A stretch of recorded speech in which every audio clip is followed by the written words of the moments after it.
Hey, and welcome to Highbrow, Lowbrow. I'm your host, Shaun. With me here is Ron Sensei. Each week we get together to discuss a well-regarded, highly received film against a cheesy blockbuster. Basically an artsy-fartsy film versus a mindless good time. Now, this week we have another special guest for you guys. Please welcome Steven Krimmel. Hey! Hey, Steven is a LA-based actor and filmmaker. Steven, why don't you tell them a little bit about yourself? Yeah, actor, filmmaker, and I love movies. Very passionate about movies is why I do everything that I do. And because of that, with making movies, I get to frequently collaborate with Shaun. It's a great help to me and my partner in life and producing partner. We make these shorts on her Starring Christine Instagram. Shaun is frequently a cinematographer or camera operator, just in some way involved in that process. So it's always good to have Shaun on board. Awesome. And just like last week, the special guest picks a genre. And Steven, what did you pick? I picked cyberpunk. All right, Cool. cyberpunk. All right, guys. Cheers. Cheers. Steven, you have a beverage with you? Yes, I do. All right. All right, cheers. First up is my highbrow choice, Alphaville. Directed by Jean-Luc Godard, Alphaville is a French New Wave film about government agent Lemmy Caution, who is dispatched on a secret mission to Alphaville, a dystopian metropolis in a distant corner of the galaxy. Caution is hot on the trail of rogue agent Henry Dixon and a scientist named Von Braun, the creator of Alpha 60, a computer that uses mind control to rule over residents of Alphaville. Caution is aided in his quest to destroy the despotic computer ruler by Von Braun's own daughter, Natasha.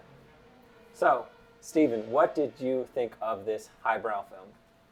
Yeah, so I had seen it once before, either early college or late high school when I started getting into French New Wave. And yeah, definitely Godard. Not my first Godard, I would say, just like most people, my first Godard was Breathless. And while checking out what I thought for sure would be interesting with how he would approach it, a sci-fi movie, I discarded a lot of it. I'm like, this is an interesting approach to a dystopian future, but it's not necessarily my thing. Even though it's not that I dislike it, I think it's all interesting and fascinating, the ideas that he's coming up with, or however he's stylistically breaking the rules. And returning to it now, I feel the exact same way. Not my favorite, and it's an interesting revisit too. Just yeah, there's a lot of. I mean, the ideas are cool, and it is so cool that what they're doing is really with French New Wave is there are all of these conventional rules that they want to break apart all of. Yeah, because for the most part, it's just like interesting because this movie is more of a meta commentary on just playing with genre tropes and breaking it all apart. I found myself like just not too engaged in it because it is just so cerebral and analytical, and that's the point. But like what I think is strongest, just what is most impactful for me is the Natasha character, and are these moments of her being this robotic person who has lost any sense of consciousness, and then when she regains it and starts feeling that emotion again, and she starts reciting poetry, and then there are all these visual ways of interpreting that poem with coming into the light and coming into her humanity. I think all that stuff's shot really cool, and then how she finds out again at the end. I just wish that with her character that she, because she does find romance with Lemmy Caution, but Lemmy Caution is not really this romantic type, or like somebody that you necessarily want her to be with, kind of like that, just like that kind of like this rough, tough as nails guy who's just like kind of forcing love in a situation. I'm not like Blade Runner is much better, but it kind of reminds me a little bit of the Deckard forcing a replicant into love situation, even though that romance I think is much more successful. It's like I wish I could be on board with it on that romantic level, but I also think like it is the point to be. Yeah, I mean, just like there are all these illogical things, and I get it's just like it's all style. It's not supposed to make any sense. The whole point of the movie is just like, I mean, and that's what I think is cool about the movie is art comes from being illogical. This whole movie is illogical. the way the movie is set up, I went blind with this. I didn't read up on anything. I didn't do any research. So I came in completely blind, and even after watching the movie, I didn't read any reviews. I didn't read anything. But it took a while. But once you get it, the movie totally made sense. Even though it's like 2 hours long, everything kind of clicked. And it clicked for me when he started getting his buddy, and then he started talking about, what about Flash Gordon? Is he still alive? What about this guy? And so it clicked. Like, suddenly, I get it. Like, oh shit, it's a satire. It's a parody of all the detective movies of America. It's basically communism versus capitalism. It's America versus Russia, because it's during that time, right? This is what, 1967? Yeah. So they're coming off of the whole trials. Right now it's different, right? Right now it's all cancel. Back then it's like, you're a communist. So you see the ideals. Even Alpha 60 made sense. I mean, even let me caution. I mean, everything is like on the nose. A lot of it is funny, especially Alpha 60 when it's like occupied, occupied, occupied, free, like libre. All of that. Like, once you get it, then the movie starts making sense, and it doesn't become about the characters anymore. So the characters are just allegories and symbolisms and parodies of things. So that's one thing about this movie. It's a collection of poetry, and then they say that right off the bat. What a brilliant way to introduce it. That in poetry, you don't necessarily understand the whole, but you understand bits and pieces, because if you understand this word, you get it. But if you put it in a whole, some of it doesn't make sense. So I love that about this movie. I was very surprised. I really like it, Shaun. Yeah. Wow, I'm glad you really liked it.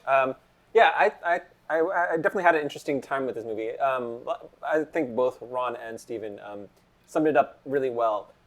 You view this movie on a meta context rather than actually watching like a movie and going through a traditional narrative. The analysis is a part of the movie itself. So you're watching the movie and you're analyzing what's going on in the movie, but you have to get it, right? Because if you don't get it, it doesn't make sense. It doesn't make sense. Like, you're like, oh yeah, this is a satire. Like, and they give it away. Yeah. They give you candies like, here. They really make these characters stereotypical. You have the sort of femme fatale characters. You have sort of these loose women. You have sort of all these sort of like noir tropes, but then recontextualized in this idea of a cyberpunk or sort of like a computer-dominated world. And all the pieces together generally tend to feel really, parable-ish, like a parable almost, of like certain ideas of what these characters are. The hard-boiled detective, the femme fatale, the loose women, the over-domineering computer, or the boss, or whatever. And I like the fact that they pay it off, because you do see the same things, like. But then also they throw in, they just have like a lot of interesting ways they do things in this film. The shots, specifically, like they have some direct on shots. The cuts aren't traditional. They feel weird, or not necessarily weird, but like different than when you're normally expecting. Sometimes the characters feel almost nonsensical to the point where you're not really exactly understanding them. And you have scenes that are totally bizarre and strange. And I guess ultimately, what I've sort of, tried to come away with or try to figure out for my own is whether or not all the strangeness comes into its own, into making it like an amazing. I think it's a good viewing experience, but I'm not sure if it's a great viewing experience. But I think it's definitely a viewing experience that is solid to check out. Like I think it should be on the list somewhere. I mean, I think with these conventions of a French New Wave, I think any of the French New Wave films could be on the list where you view them and get an idea of what they were trying to do with French New Wave. And I feel like, I don't know if a lot of people would put Alphaville on the top of that list, but I think it has enough of interesting things going on where it could make a solid contention to being on the list for a French New Wave, or like a decent representative of French New Wave. But did you guys feel like it's funny? I was cracking up. Yeah, no, I mean, it's definitely funny. It's stupid and absurd, and there's like definitely physical comedy bits, like him getting tossed around the elevator, back and forth, and like just shooting everybody, which again I think is interesting because it's like this hard-boiled detective, even though this movie is about loving people and going towards love, he is dehumanizing all of these people that aren't robots. These people are just brainwashed, but he's treating them like they're nothing and shooting them left and right, which is absurd. And again, well, because he's being American, right? Like all of a sudden he's just gonna shoot you. He's all American, and these guys are Russians, And he's saying really obviously stupid, funny lines, like he shoots some guy, and it's like, now I know how. Like he says, now I can trust you. Now I can trust you. And now I know you're gonna keep your word. Bang bang. That was cool. Like that, and I feel like there's a couple of other lines, like everyone thinks he's a journalist, and he says like the first letter of J. That's justice. That's so American. I love that. So things like that, the attention to detail without doing so much. Even the ending, like the whole "I love you." That's a classic fucking noir shit, where suddenly they're driving out of town, and then she says "I love you," and then the whole music thing, just the attention, and considering it's like 1967 or 65 or whatever, but yeah. So that's what we thought of Alphaville. It's a very interesting movie, very unique and meta-contextual film that I think a very unique set, but also smart and interesting person would understand and get a lot of enjoyment out of. So, Steven, what movie did you end up picking for our lowbrow choices? I picked Strange Days, directed by Kathryn Bigelow. It's the eve of the millennium in Los Angeles, December 31st, 1999. Lemmy Nero is an ex-cop turned street hustler who preys on human nature by dealing the drug of the future. It's an environment that will lead him deep into the danger zone when he falls into a maze filled with intrigue and betrayal, murder and conspiracy. Angela Bassett with Juliette Lewis co-star in this provocative, action-packed thriller written by James Cameron and directed by Kathryn Bigelow. All right, Steven, this is your pick. What did you think, and why did you pick it? Well, I picked this movie because I always champion early Kathryn Bigelow. She's one of my favorite filmmakers, and this is really one of my favorite films just because I was blown away seeing it in high school, kind of before a time where a lot of the technical aspects of this movie, or maybe some of the ideas that it's diving into, were really being seen in a sci-fi movie. It's just a really fun and also disturbingly relevant thriller. It's just from the very beginning, it's revolutionary in all of the, I'm going to start technical, but I mean, it's still unbelievable with the POV shots throughout the movie that they are, doing these kind of stunts, that they're like showing mirrors. You're always seeing the faces. So it's just like seamless. Like this is really having this intimate quality of like when Lenny Nero is looking at Juliette Lewis, or Ray Fiennes is looking at Juliette Lewis, and they're very intimately looking at each other. It's just like really capturing that intimacy of these point of view shots and how they do it, and like are able to make it feel like, you're not just a cameraman and you're so limited. It's like, no, this is somebody who's able to move around and jump with high speed or be in these sexual situations that it's just really ahead of its time thinking. I mean, same thing that she was doing with developing camera rigs for Point Break during that foot chase sequence with Keanu going over the fence with the pogo cam she made. She's like always wanting, just like James Cameron, who produced and wrote this movie, they're always pushing the technology to meet their vision, and they totally nail the execution on, this movie's pretty big budget, but there are still like limitations and constraints, so a lot of it goes to that. And I love Ray Fiennes playing this American scummy guy that's totally against his casting at the time, but clearly the kind of character work that he does want to do. Because usually he's the handsome, more clean cut person. I mean, in Schindler's List, he is a monster, but he is this also handsome, charming, sometimes darkly funny guy. But no, this guy is complete, just he's just like a complete scummy fuck up rat loser, and he's having so much fun playing that role.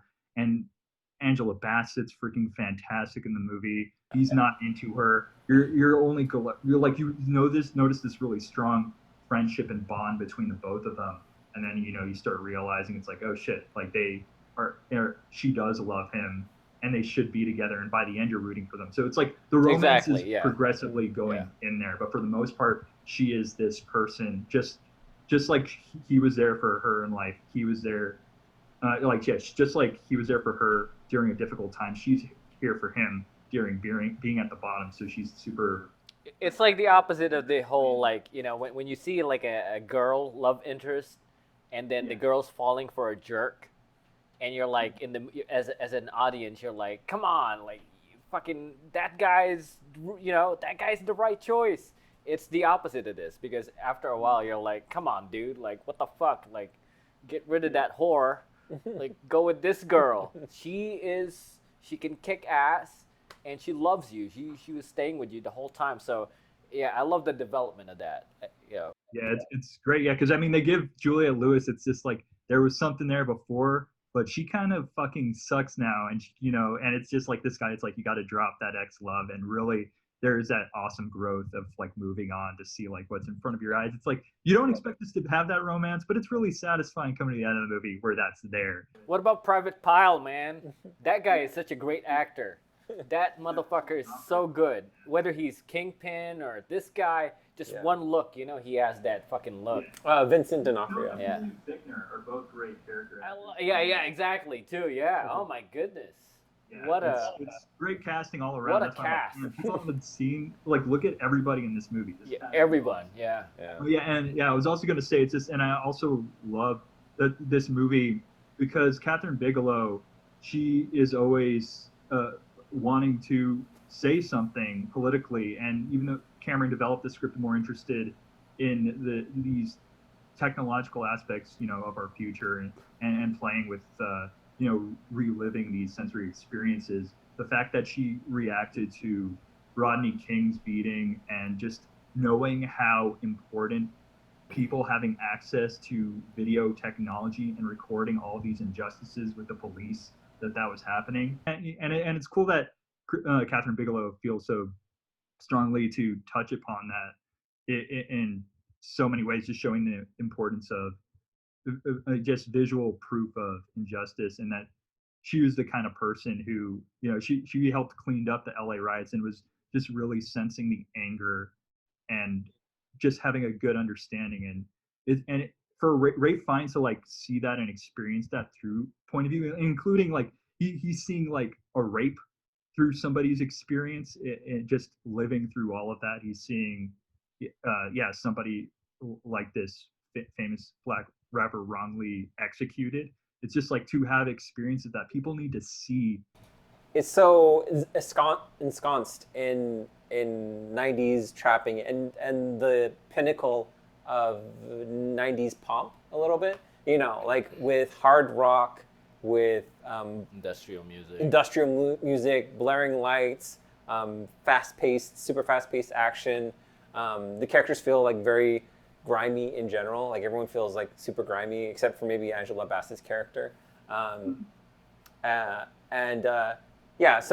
it's interesting how this movie feels like has very smart elements to it, but then also does present a very lowbrow feel to it too, because the being jacked in and all the nakedness and all the raunchiness does portray a sense of like lowbrow, atmosphere. But that's all pointed though, is because it is about people wanting to live through these titillating experiences. That's what sells. It's really commenting on culture, and the gradual worsening and horror of the culture of people that would want to deal with like blackjack clips, all the snuff material. It's all commentary, and it's all pointed in its lowbrow moments that make it beyond exploitative, because it always has something to say about the exploitative aspects of it.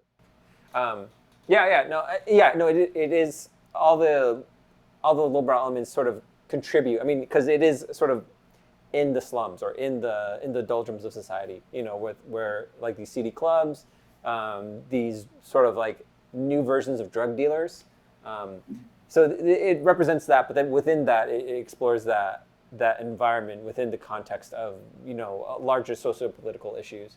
But it doesn't necessarily hit the nail on the head with that. Like it's there, it's present if you're like looking for it, but it's not like bang bang bang. I mean, unlike Alphaville, but in this, it's more like these things are there, and if you put the pieces together, you can see how it contributes to an overall larger narrative. The movie is covering a lot, not just within the genre, but also all of the social commentary that it's tapping on. And I'm a big fan of that, because a movie should be, I like that smart dumb, like a smart dumb kind of thing. Like if you want it, it's there. If not, there's violence and titties and sci-fi elements. It knows what it is.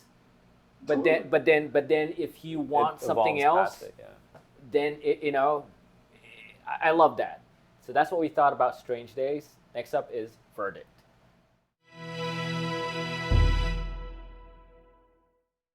So, Steven, which movie did you end up liking more? I mean, clearly it's Strange Days. Again, I said it was one of my favorite movies. I love this movie. Everything I love about sci-fi and also Kathryn Bigelow's filmmaking, it's all there in that movie. And while I appreciate what Jean-Luc Godard is doing with Alphaville, it's just not as when it comes to ultimate emotional or entertainment value, I'm not getting that from that movie, even though it plays with a lot of things that I think are worth conversing about. Yeah, so with this, I'm going to go ahead. I think I'm going to go with Strange Days for this one. I think both films are super interesting and have a lot to say within their, with Strange Days and its and the context that's revealed throughout the film, and then with Alphaville and the meta context that's sort of up in your face. I think there's a lot of meta context in both films, but while Alphaville is like super in your face, making it almost like blatantly like you gotta analyze this film while you're watching it, whereas with Strange Days you realize that here's this, you start growing into this role of like I can see all these comparisons and contrasts with our society and how things play out,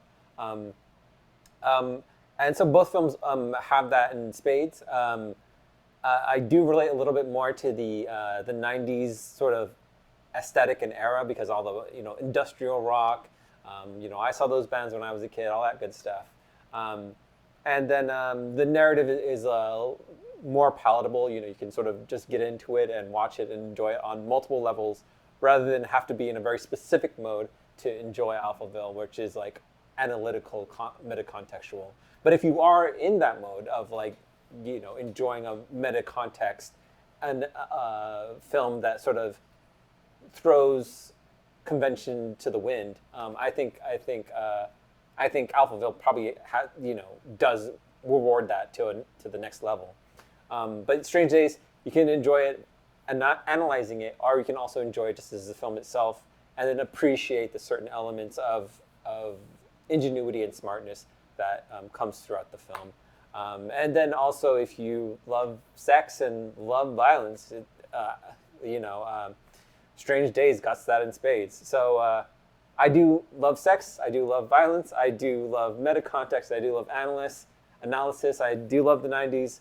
So I'm just gonna have to go with Strange Days on this one. That's insane. Alphaville was a delightful surprise. For anyone watching the show, I hate this super meta, highbrow, meandering thing but so Alphaville was a delightful surprise. It's not only its own animal, it's really poetry in film, not just in visuals, but also with what it says. And it's fucking funny. It's funny. I was cracking up the whole time. I was like, so it's a delightful surprise. But I'm a kid in the '90s. Big fan of Kathryn Bigelow. Technically, Strange Days, with all its innovative POV shots, long shots, the techniques that were used to shoot it to make it look like a long shot. All the music, although it's a little bit overdrawn because they're gonna play the fucking concert the whole time. I mean, they're gonna go to the chorus. I love everything about this movie. I love the actors. These are actors that you'll see throughout. This is like when they were just they're just starting out. Like everything. It's got a tribute to a lot of because it's New Year's Eve that you saw Private Joker there. Because Private Pile is one of the bad guys. So with all of that, with all the nostalgia, and a big fan of Kathryn Bigelow, although I love Alphaville, and although it was a delightful surprise, I am going to go with Strange Days as well. So that's what we thought of those two films. So be sure to tune in next week to see who is right, Shaun or Roun or a special guest. See you guys.